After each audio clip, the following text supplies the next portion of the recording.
உள்ளதலதுள்ள உணர் உள்ளதோ உள்ள பொருள் உள்ளலற உள்ளத்தே உள்ளதா உள்ளம் எனும் உள்ள பொருள் உள்ளல் எவன் உள்ளத்தே உள்ளபடி உள்ளதே உள்ளல் உணர்வாயே.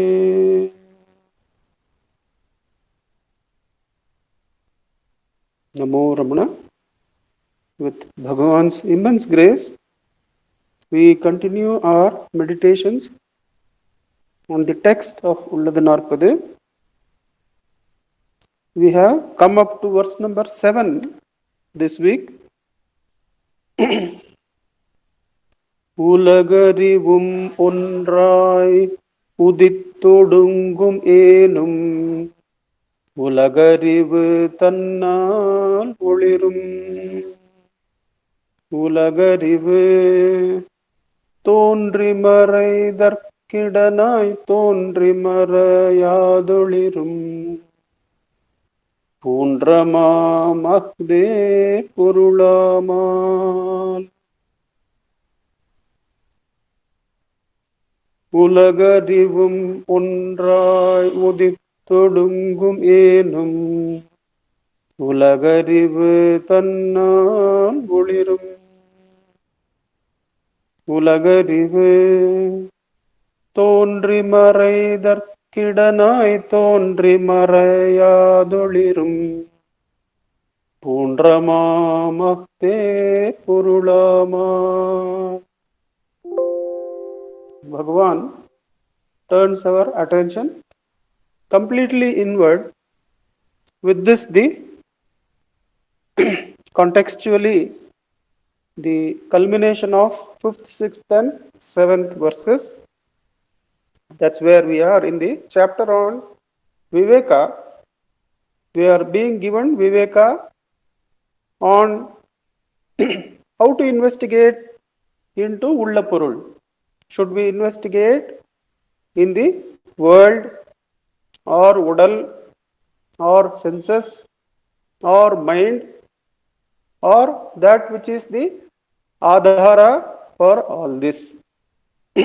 That is where we come and find ourselves this week. We are going to see one of the pivotal concepts in Vedanta and Bhagavan's teachings. Something that can, if when we meditate and make it our own, it can transform the sadhana and take us directly to self-inquiry and its importance. Something called as Yugapat Srishti or Drishti Srishti Vada. Yugapat Srishti or Drishti Srishti Vada. That is something we are going to see in this verse number 7. So, can always remember that, though we don't find it strewn in many parts of talks, only in 2 talks we find it, and in Guruvachaka Kovai, only 1 or 2 verses we find it. But Yugapat Srishti or Drishti Srishti is the key point on which Pandit Lakshman Sharma starts his work. Whereas the previous commentary had assumed or had taken into account the Krama Srishti or Srishti Drishti Vada, Lakshman Sharma felt that the commentaries have to be improved, and he sat along with Bhagavan for 4 years, says Bhagavan, learned Tamil and brought out the commentary as well as translation of the verses into Sanskrit. So that tapas started because he felt that there was a shift from Srishti, there was a shift from Drishti Srishti Vada or Yugapat Srishti to Srishti preceding Drishti Vada or Krama Srishti in the earlier commentary. So that is how important this verse is. Having seen that, let us go into the verse. It is one of the pivotal concepts of Vedanta, says Bhagavan, where the whole of discussion of creation, which is fraught with so many changes. Even science, which talks on creation, keeps on changing its view. For the last 1,000 years, there must have been, every few years or so, there must have been a different view on creation, an improvement, a complete change, a new theory. All these keep happening in science where the theories of creation are concerned, whereas all that is transcended in the concept given by in this verse called as Yugapat Srishti. It is also called as Pratibhasika Satya. But let us see all those things, which amounts to only one point. If we can focus on that one point and get it from this verse, that would be Bhagavan's grace. So let's go into the verse proper. Ulagarivum ஒன்றாய் உதித்தொடுங்கும் ஏனும். ஏனும் is however. உலகறிவும் ஒன்றாய் உதித்தொடுங்கும். The before that verse, before that line, we can take the next line, then go back to that first line, so that we see உலகு அறிவு in a different light. உலகறிவு தன்னால் ஒளிரும். உலகறிவு is the light of the mind. Light of the mind. But in the earlier verse, in the 6th verse, where Bhagavan says, we saw that the world which is perceived by the one mind through the 5 senses is nothing but mind stuff. And we had recollected the talk where a solicitor's daughter from Chennai comes and asks, why at all self-inquiry? And Bhagavan says, why don't you remain still? And she says, how to remain still? And Bhagavan says, that is why self-inquiry is given. And then she asks the key question, what if I keep still? Will all this world come to a standstill? In Tamil Thiruvilayadal, there is a song written by Kannadasan where that non is referred to by him. நான் அசைந்தால் அசையும் அகிலம் எல்லாமே is the one line that is there in that song where Shiva seems to sing that, where if the eye is completely still, everything comes to stillness, and when the eye moves, everything moves. Now, the solicitor's daughter asks Bhagavan, what? Is this world only my thoughts?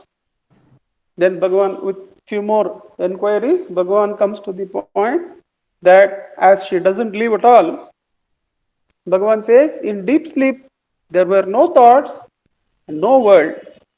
And on waking, the thoughts jump up, and so does the world. What else can this world be other than thought forms? So, Ulagarivu is to be taken as a combined entity of world forms permeated by mind. Manomayam tad bhuvanam vadamaha. The mind entity which permeates the world of names and forms, when that arises, ulagarivu tannal olirum, that ulagarivu is to be taken as a combination of names and forms, the sensory forms, permeated by the light of the mind. If that concept is a bit difficult to take, which is what Lakshman Sharma writes, that ulagarivu mentioned in the second line is to be taken as a mixture, an admixture of the consciousness of the mind and the names and forms permeated by that consciousness. To get a feel of it, we can go back to the science, where for many centuries it was taught that time and space are two different things. Time is different from space. That is how everybody was thinking till Einstein came. Einstein found that time and space is one substance. We can get a feel of that by understanding that when we move in space, when the perception moves in space or light moves in space, we are actually moving in time also.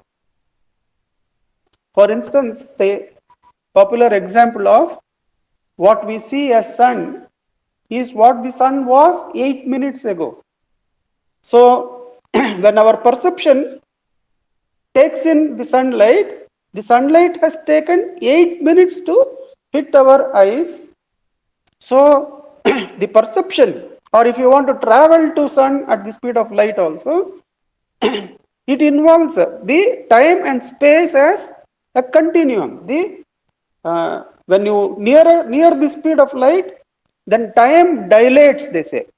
When the speed of a vehicle or a person reaches to near about the speed of light, then time dilates. How can time dilate if it is not one substance made with space? So space-time continuum, he says. And in fact, he comes to the point that the past, present, future that we see is only an illusion. Is only an illusion because it is part and parcel of space. It is already there. It is a block, he says. So the past, present, future, which we see, is a persistent illusion, but it is definitely an illusion, he says. We get a feel of that what we feel space and time are two different things, are actually one substance. Similarly, the names and forms world and the manas, the consciousness of manas, is one substance. Why this insistence by Lakshman Sharma?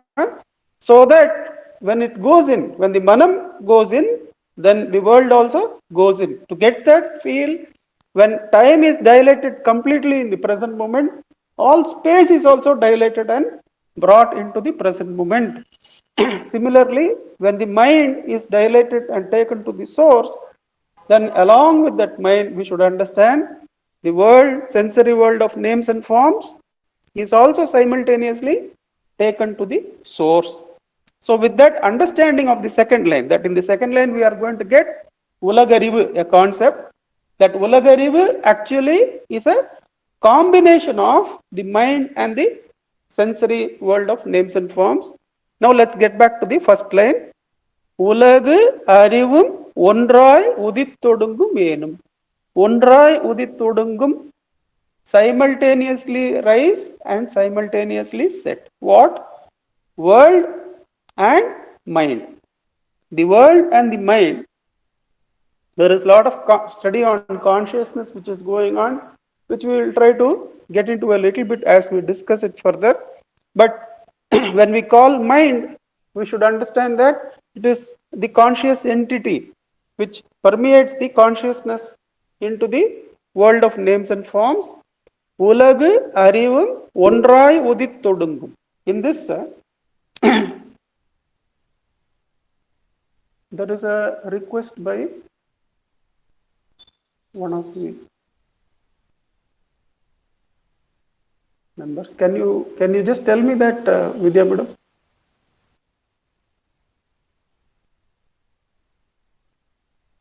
One second. Yeah, I think, yeah. Can you read the chat for me, Ujjalji? I was asking whether the time space being illusion can be explained a bit more. Yeah. Once I'll try to do that. See, before Einstein, there was this thinking that they are two different things. But we can understand it that when we see a star through a telescope and say that is about 12 billion light years away, that means that the light from that star, which is touching our eye, has left it 12 billion years ago. The light has traveled 12 billion years. So we are seeing that star as it was 12 billion years ago. So what it is at the present moment, we don't know. It might have disintegrated and gone. So when we see something in space, the light years is actually a distance measured. Light years is not, it is the distance traveled by light in 1 year. So that from that star, the light that left and touches our eyes now it has left 12 billion years ago. So we can see only that star as it was 12 billion years ago. Now bring it nearer. The sun, we can see it only as it was 8 minutes ago. The moon, we can see only as it was a few milliseconds or a few seconds ago. Now, any of you on the screen, if I have to see, I can see only as you were a few nanoseconds ago, not as at the present moment. If I have to, because the gap is there, the light from that has to come and hit my retina, and then the data has to be. I'm still talking of only sensory time and sensory world, sensory space. From sensory space, when I perceive an object, there is time. There is time taken, maybe nanoseconds. So I can see only that object as it was a few nanoseconds before, not at the present moment. So at the present moment, I cannot see even my body. At the present moment, with these eyes, I cannot see even my body. There is nothing like space and time in the present moment. In the present moment, the whole of space-time continuum is gone. So the whole space-time continuum, what is there, is already created and is in box type. It is there. We raise, the consciousness rises, attaches with the senses, and is interested in that block, and then perceives it, is the teaching of Bhagavan. But Einstein has come up to the point that the past, present, future that we divide in time is actually an illusion, because for the present moment creator, for the creator of the present moment, all the three are already in the past, have already been created, they have already been presented there. So it is a block creation, he says. That is, it is each movement is kept in block. The whole series has already been created from past, present, future. We only raise and see. We are associated with the so-called present moment. Then we go out into the area of time and space.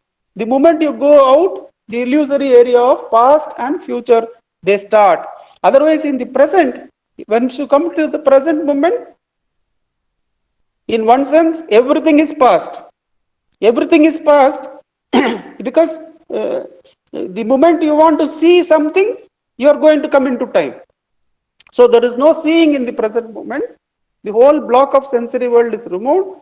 That is why he himself says that this division of time as past, present, future is an illusion, albeit a persistent illusion, because they don't inquire into taking the ego into the self. They are not able to inquire further. Of course, his inquiry goes in some other way. He inquires that the self, concept of self, is an optical illusion. What I call as Nandakumar is an optical illusion. He says that that illusion should be removed by expanding my consciousness and identifying with bigger field of the universe. He goes like that the individuality has to be removed by expanding the consciousness. But the relevant point here is that what was talked as two different entities, completely separate from each other, that is space and time, they are now realized to be related and one continuum. Because when you move in space, then you move in time also. That is, even as a perception, you forget about traveling in the speed of light and all. Perception is a traveling, and perception is much faster than light if you take like that. That perception, the consciousness of perception, when it comes into the sensory area and when it relies on the physical light, then when it wants to see that object which is the star that is 12 billion light years away, then the movement in that space, so many light years away, when it wants to move out and see that object, obviously time also comes in. It can see only as the star was 12 billion years ago. Because that light has taken, it can travel only at the speed of light. It has taken 12 billion years to reach the earth at this point. So the realization how space and time are one block or one unit with which the film of creation is shown before us, according to Einstein. Similarly, what Bhagavan says, as the mind permeates, it permeates time, it permeates space, it permeates senses, it permeates everything. Therefore, that Ulladu, it is to be taken as a clay form or a mixture with which the mind has aggregated that names and forms and has permeated them. So that when we take it in, when we take the mind in, then we take the sensory world also inside. So you can go into it and see the scientific explanation, but that quotation is there and the explanation is there. This is more or less how time and space are one entity. Similarly, the world of names and forms and the mind is one agglomeration. Now, both the உலகு and அறிவு, உலகு அறிவு ஒன்றாய் உதித்து ஒடுங்கும். This is different from Krama Srishti. We will go into that. They simultaneously rise and simultaneously set. ஏனும், however, உலகறிவு தன்னால் ஒளிரும்.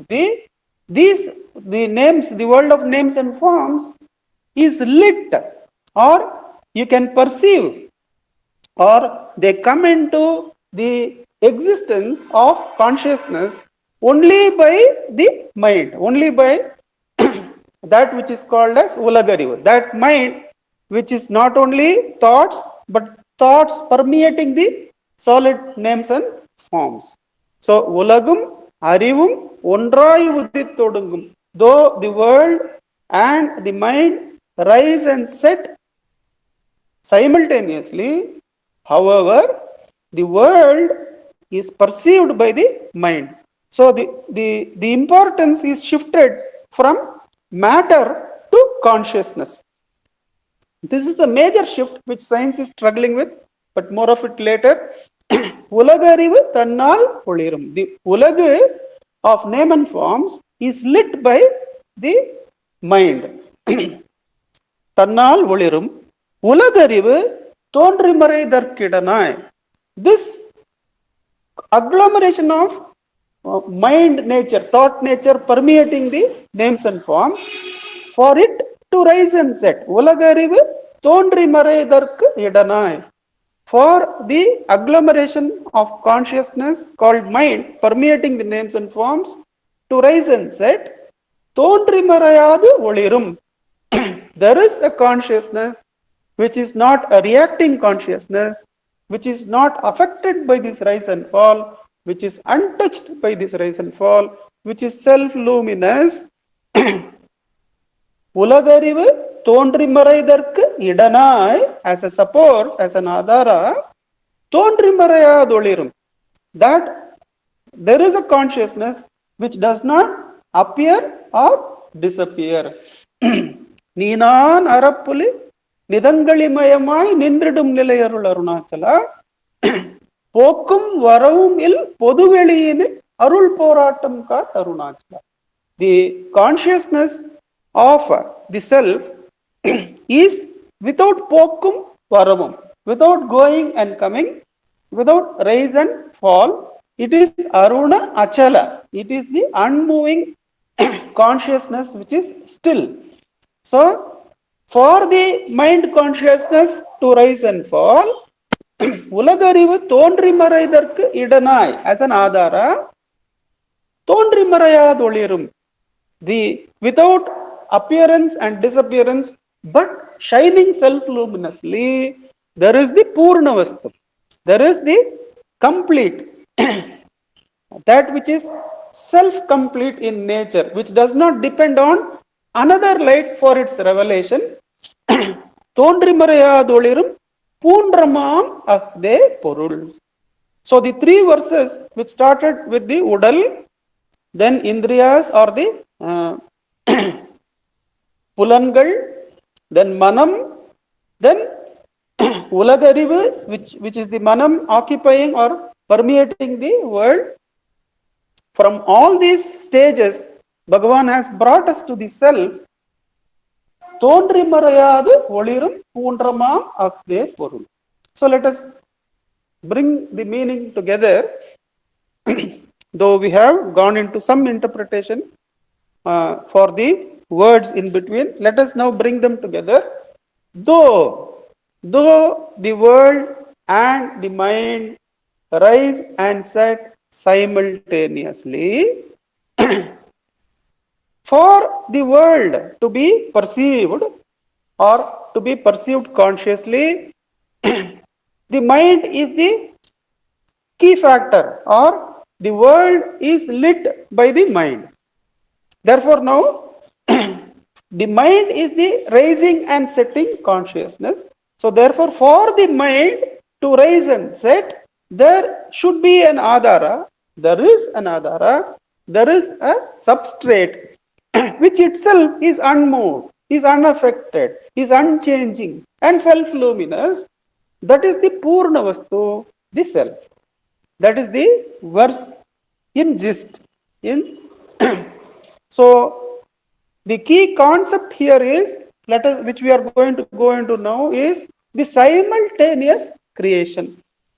Now, this, if we understand how it transforms the practice, in talk 651, Bhagavan deals with it. Let me read it for you so that you get a feel of with what he compares Yugapat Srishti. Talk 651, A.W. Chadwick is copying the English translation of the Tamil Kaivalya Navanita. When he came across some technical terms in it and felt some difficulty in understanding them, he asked Sri Bhagavan about them. Sri Bhagavan said, these portions deal with theories of creation.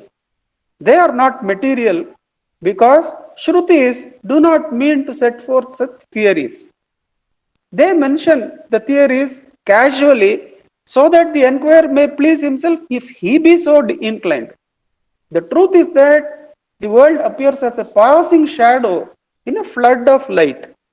Light is necessary to see the shadow also. The shadow does not deserve any special notice, analysis, or discussion. The book deals with the self, and that is its purpose. The discussions on creation may be omitted for the present. Later, Sri Bhagavan continued. The Vedanta says that cosmos springs into view simultaneously with the seer.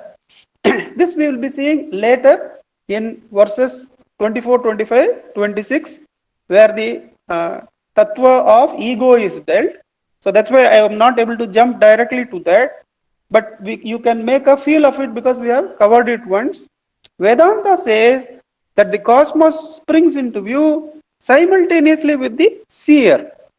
There is no detailed process of creation. This is said to be Yugapat Srishti, or instantaneous creation. It is quite similar to creations in dream, where the experiencer springs up simultaneously with the objects of experience.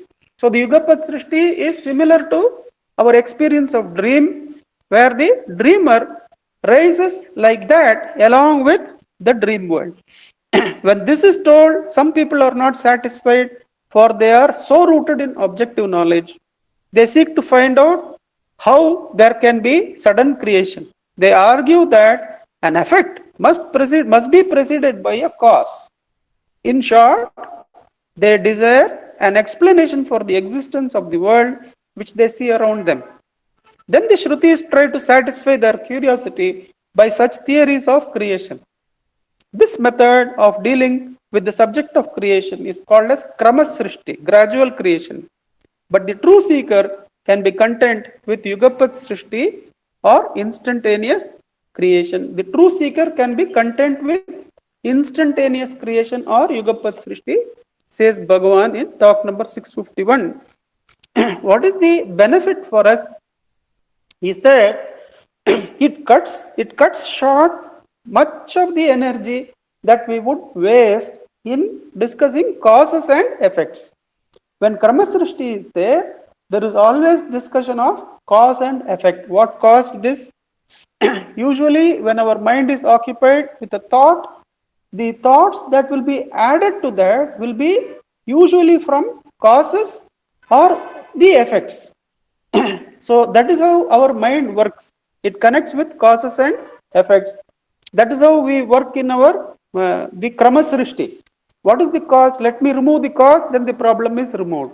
Let me alter the direction in which the effects are being created. A better effect is received, so I am now relieved. But both are ashashvatam.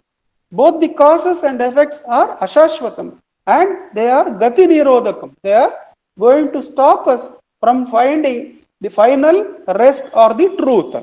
Therefore, the absorption of this Yugapat Srishti, which removes, cuts off the causes and effects, is very important. Whatever the mind may be occupied with, that occupation comes only because the seer has arisen or the mind has arisen. Now I am going to use both the concepts, the concept in this verse which says mind has arisen and the concept which Bhagavan has given in that particular talk where the seer has arisen. But the intent is that we grasp the difference between Krama Srishti and Yugapat Srishti. What is the major advantage to the sadhaka? To the sadhaka, there is complete cutting off from causes and effects, which is how the mind moves and creates the loka for itself, the loka of problems. From what cause did this problem arise? How am I going to solve this problem? The way Bhagavan asks us to solve our problem is to transcend that whole field.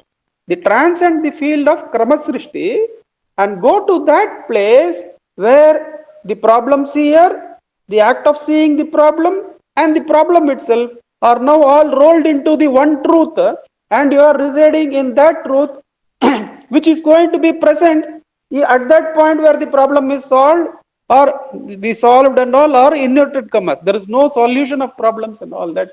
All that are bundled up and absorbed in the self.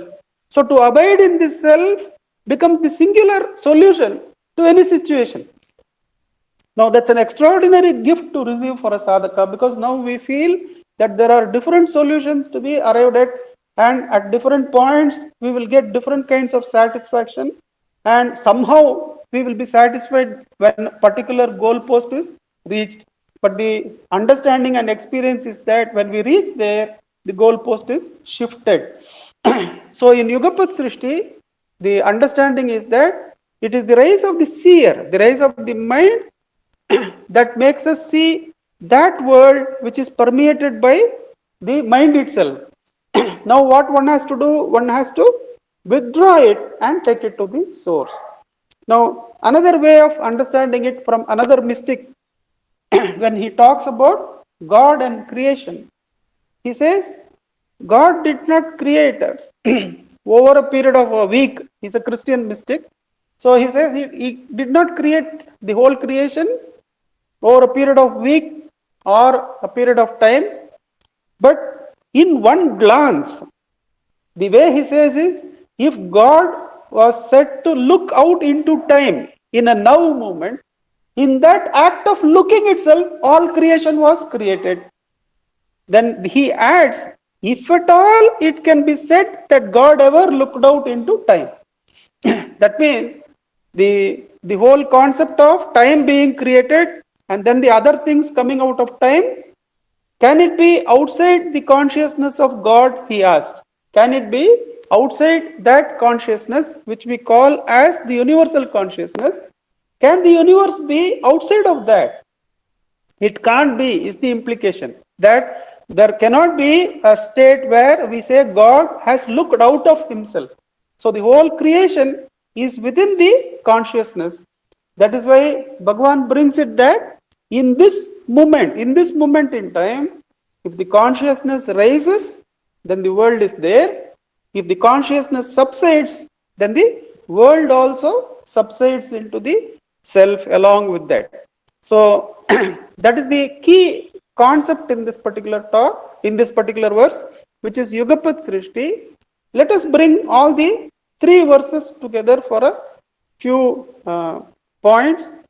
The verse number 5, 6 and 7. உடல் பஞ்சகோஷ உருவதனால் ஐந்தும் உடல் என்னும் சொல்லில் ஒடுங்கும் உடலன்றி உண்டோ உலகம் உடல் விட்டு உலகத்தை கண்டாருளரோ கழறுவாய் was the fifth verse, where can there be a world apart from the body, and the body was said to be not only the Stula Sharira, it includes also the Sukshma and the Karana Shariras.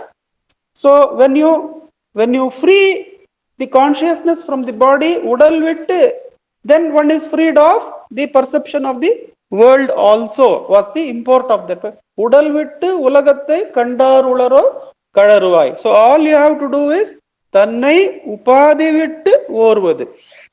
You have to just inquire into yourself, dropping the upadis, dropping the udal, which is a upadi through which we perceive the world.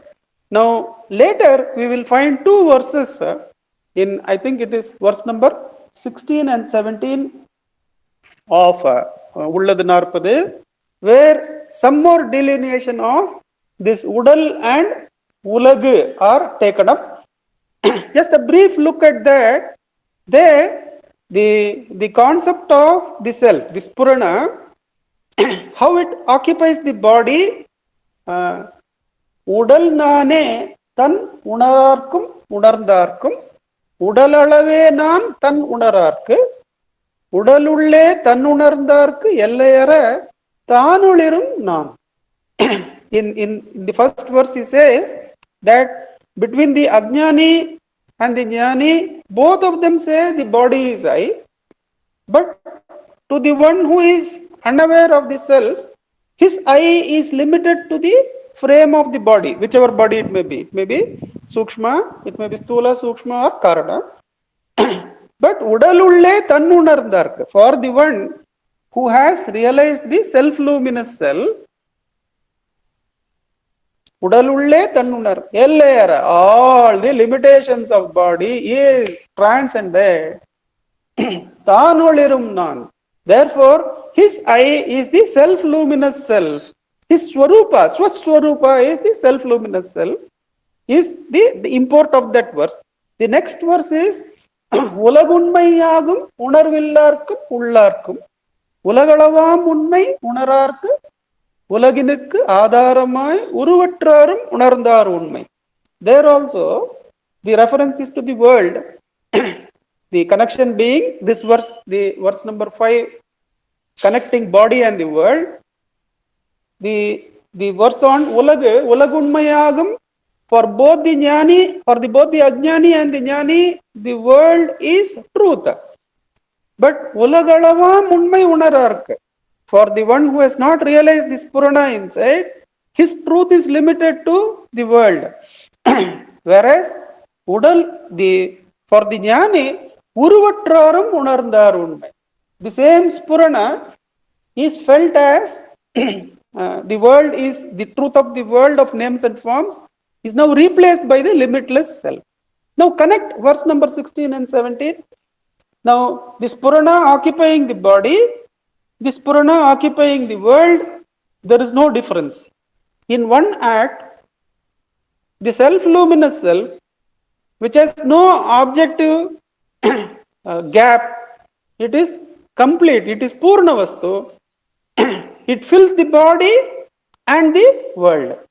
Pindam meviya nadane, Brahmandam meviya nadana, says Ramana Sadguru. In Ramana Sadguru, Satimangalam Venkatramana Iyer writes, Pindam meviya nadane, Brahmandam meviya nadana. If you see what is the self-luminous light that fills your body, that same light is enough.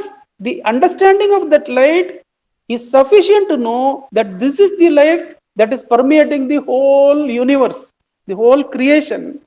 Because the difference between this light and the body and the world is that the self-luminous Purna Vastu is Akanda, has no breaks, is lit by itself.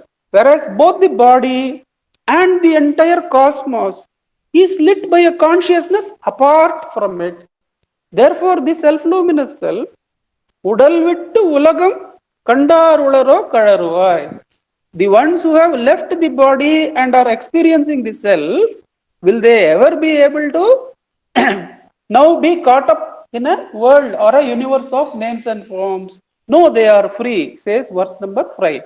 That is, Udal vittu ulagam kandarularo kalaruvai. If one is freed of this body, of these Panchakoshas, and is now abiding in the self, for such a one, there cannot be the world perception to limit him. The limitless self alone is the truth of the body and the world. So it is enough if you see the truth of the body, Panchakoshas. The truth of the Panchakoshas is the self-luminous self. That same self-luminous self is the truth of the entire universe. That is verse number 5. 6 and 7 we said are a couple of verses which come together to give a complete meaning. The 6th verse brought us up to how the mind permeates the sensory world. உலகைம் புலன்கள் உருவேறு அன்று அவ்வைம் புலனை பொறிக்கு புலனாம் உலகை மனம் ஒன்று ஐம்புலன் வாயால் ஓர்ந்திடுதலால் மனத்தை அன்றி உண்டோ உலகம். So that verse was bringing us through the senses. The first one was through the Panchakoshas. If you transcend the Panchakoshas and come to the self, then the world is transcended. Here, additional support is given.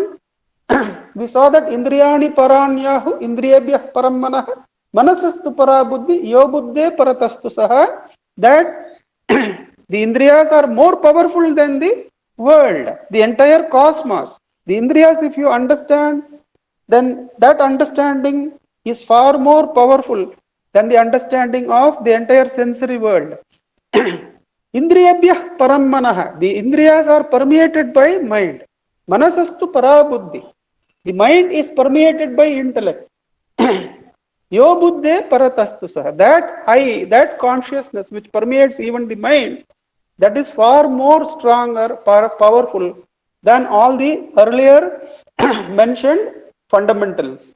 Is the verse from Gita that we had seen then, that உலகையும் புலன்கள் உருவேறு அன்று. The world is not actually material objects there. Without the senses, the rat which has the senses, tactile senses through the hairs that are protruding, that alone, whereas it does not have sense of sight as much as we have, but sense of smell incredibly more than us, we saw that it lives in a different world. Though the atoms are the same, the world in which the rat lives is entirely different from the world in which we live, because the sensory perception is more important than the objects themselves. And we had seen Hoffman, I had referred to a video where Hoffman, one of the neurologists, he finds that all these, the sensory information as well as the objects, is shortcuts provided for limited life to continue. They are not the truth of the object at all. They are hacks, he says. They are shortcut information, not the reality. So, to find the reality, one has to understand that the world is perceived by the one mind through the five senses. So, the entire world is nothing but permeated by mind. And we had seen the talk with the solicitor's daughter, where Bhagavan confirms that the world which appears solid is nothing but vibrations of thought forms. It is all only thought forms which appear solid to this kind of sensory perception. That's it, says Bhagavan. And finally in the verse number 7, the culminating verse, where Ulagum Arivum Ondrai Uditodungum Enum. Though the world and the mind rise and set simultaneously, Ulagu Arivu Tannal Olirum. The world is lit up by the consciousness or the mind. Ulagarivu, for the mind permeating the world to rise and set, Tondrimarai Tondrimarayadolirum, Pundramam Akadepurul. There is a consciousness, there is the self-luminous self, there is the independent, unchanging, unaffected consciousness, which is the Adhara for the mind and the world to arise. So when one abides as that independent, self-luminous self, then the whole world and the mind, which are unreal, because whatever appears and disappears is only unreal. The unreal world and the unreal mind are both absorbed in the reality of the one self, says Bhagavan in this verse. With Bhagavan's immense grace, let us sit in practice of this, that whether we inquire as Panchakoshas, taking it to the source, the three bodies taking it to the source, or Indriya to Manas, and Manas to the source of the Manas, with the support of talk number 51, where Bhagavan says the manas can be reduced to ego. The entire other thoughts, they arise only after the rising of the I thought. So if you take the I thought to the source, then we are taking this whole apparent unreal cosmos into the source. Along with the mind, the entire appearance of this world, which is all a persistent illusion, he says. The Einstein himself says that the past, present, future, which appears to us, is an illusion, albeit a persistent illusion. He says persistent because he is still carried away by the outward turned mind. To Bhagavan, it is not a persistent illusion. It is a yugapat srishti. Where each moment the consciousness rises, you have the world. Each movement now in Bhagavan is an opportunity for liberation. Because it is yugapat srishti, it is not krama srishti. When am I going to get rid of all my karmas? When did they start? When are they going to end? All those doubts are put to rest because the entire creation, the time and space, the entire creation of names and forms, they arise in this moment, set in this moment. We have this incredible opportunity to liberate ourselves in the present moment by asking for whom is this thought. Because all other thoughts, manomayam, rise after the I thought. The entire world, the senses appear after the mind, and the sensory world rises after the senses. Therefore, the entire sequence of the illusory world, the unreal world, is now taken to the reality of the self, and one is able to abide in the self-luminous self. That is the strength of tapas, strength of sadhana that Bhagavan gives us through this yugapat srishti. Ondrai udittu odungum. So if we can meditate on that, then the importance of self-inquiry becomes more and more clear, because all we have to do is take the rising I back to the source. Along with the I, all the thoughts will go, the senses will subside, and the sensory world will subside, and the self-luminous self alone will shine. Let us sit in Atmavicharam till 8 o'clock, when we will have a summary from Akka.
Namo Ramana. Namo Ramana ka. Namo Ramana. Prostrations to Ramana, shining as the self in all beings. With the immense grace of the self manifest as Ramana, we have been meditating on the Ulladu Narpadu verses. Nanda Kumar ji is taking us through the verses, their meaning by Bhagwan's grace in a very simple manner, with the simplest of examples and the in a way that we should be able to directly understand.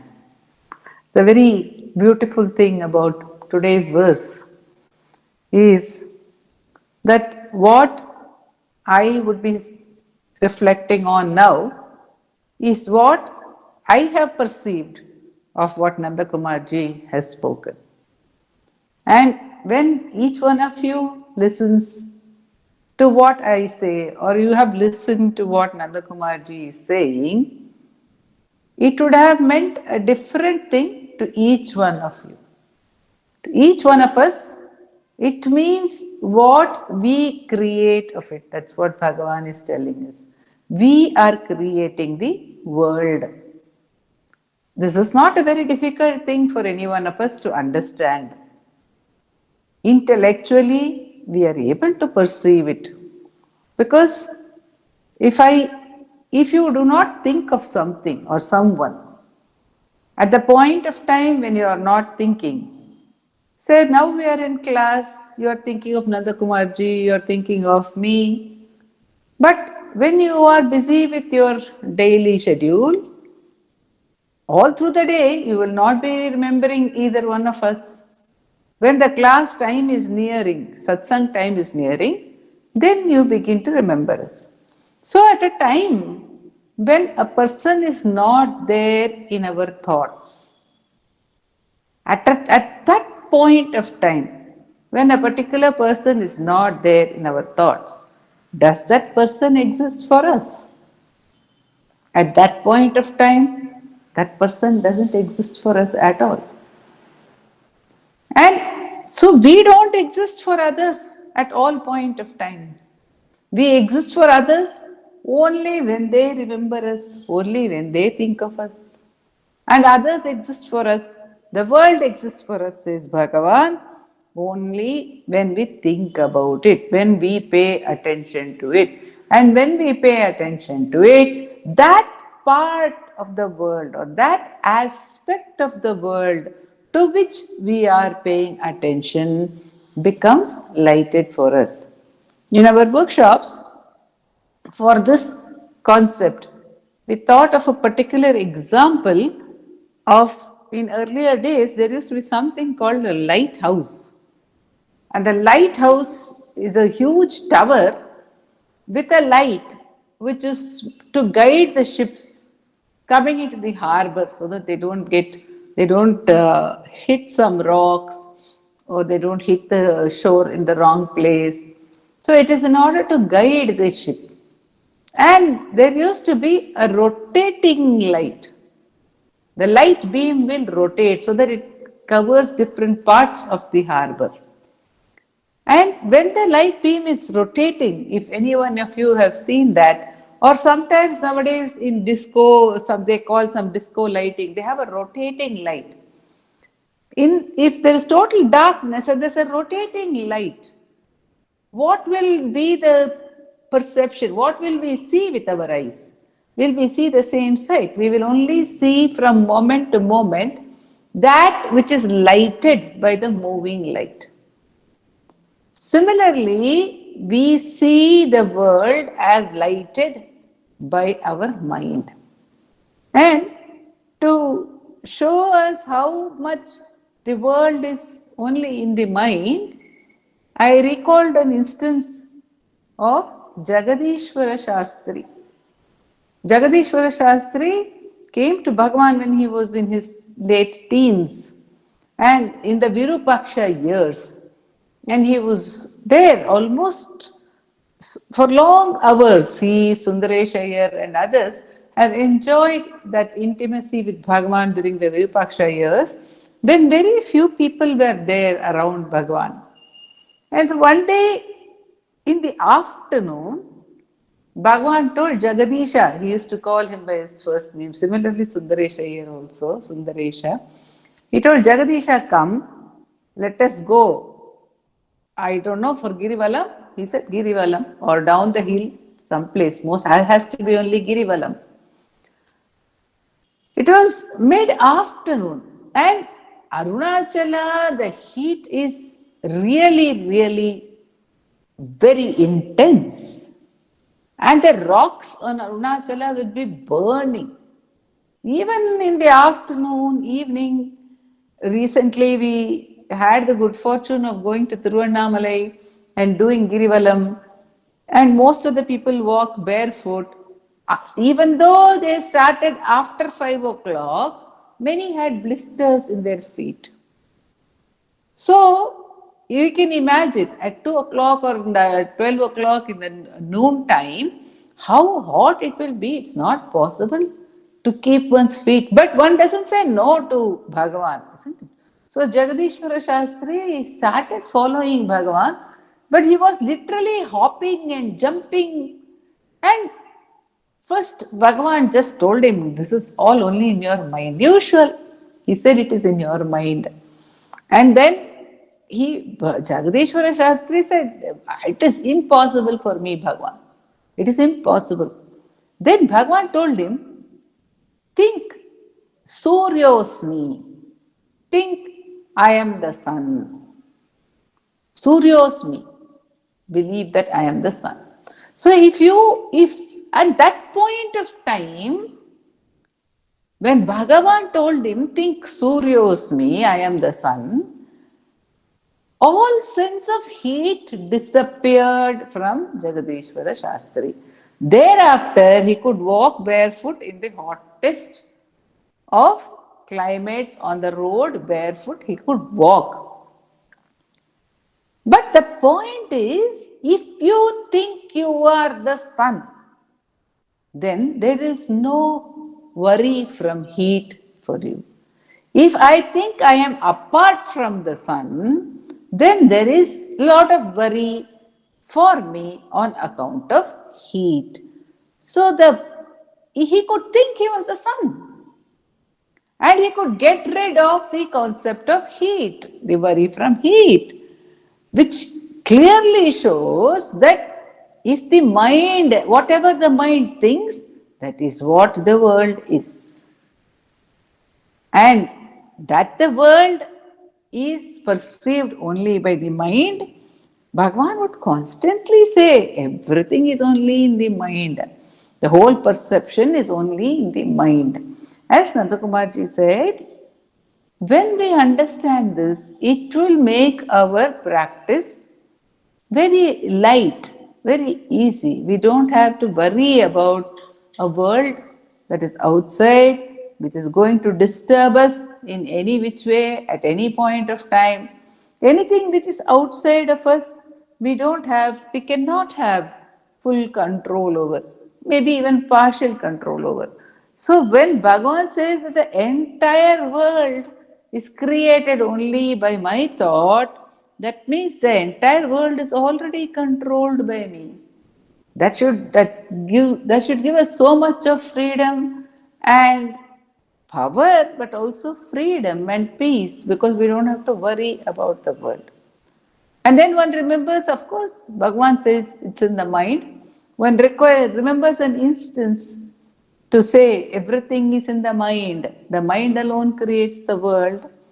Mudaliyar Patti, a devotee of Bhagavan, very ardent devotee of Bhagavan, whose vow was to feed Bhagavan every day and then have her food. She and Echama were two people who had this vow and both would bring food to Bhagavan. And they would give Bhagavan the food and then they would eat. And Mudaliyar party had a habit of serving the food to Bhagavan herself. And she came to serve food to Bhagavan. And one instance is recorded where Bhagavan said, "You are serving too much party. I cannot eat so much." And party said, "What is all this about too much food? This too much, too little? Everything is only in the mind." And Bhagavan laughed and said, "Party is giving me a taste of my own medicine."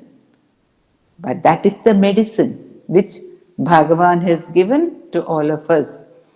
Recently, Nanda Kumarji spoke about Bhagavan as a Bhavaroga Bishak, the cure for all ills. And the medicine, when Bhagavan says, "Party is giving me a taste of my own medicine," that is the medicine which Bhagavan is prescribing, that everything is only in the mind. When we understand this, then all we have to do is to simply turn back to the source of the mind, which Bhagavan has taught us in Upadeshasaram. The core thought is the I thought. So when other thoughts arise, the other thoughts form the world. The other is the world, I and the other. So all other thoughts constitute the world. But Bhagavan has said all other thoughts are dependent on the I thought. So in that sense also, the world is dependent on the core, which is the I thought. So when other thoughts arise, we ask ourselves, for whom are these thoughts? For me, the answer comes. And it is very clear to us that other thoughts exist only because of the attention of the I. Without I, how can any other thought exist? So when we realize this, then the significance of the other thoughts fades away, and their power over us also fades away, and we can turn back and ask, "Who am I? Who am I?" Then all thoughts have faded. Who am I? And this takes us to our root. So Bhagavan says, first understand that the world is dependent on the I, and I springs from that limitless source. It is not its own power. In Ramana Gita also Bhagavan says that the mind is like the moon, and the self is like the sun, or the heart is like the sun. So functioning by moonlight, functioning only by the mind is on account of ignorance of the existence of the sun. It is a limited light and it wanes. Ever so often it keeps waning. So one must turn back to its source, which is the absolute fullness. That's how Bhagavan's grace is guiding us in a very simple manner back to our own source. Om Namo Bhagavate Sri Ramana.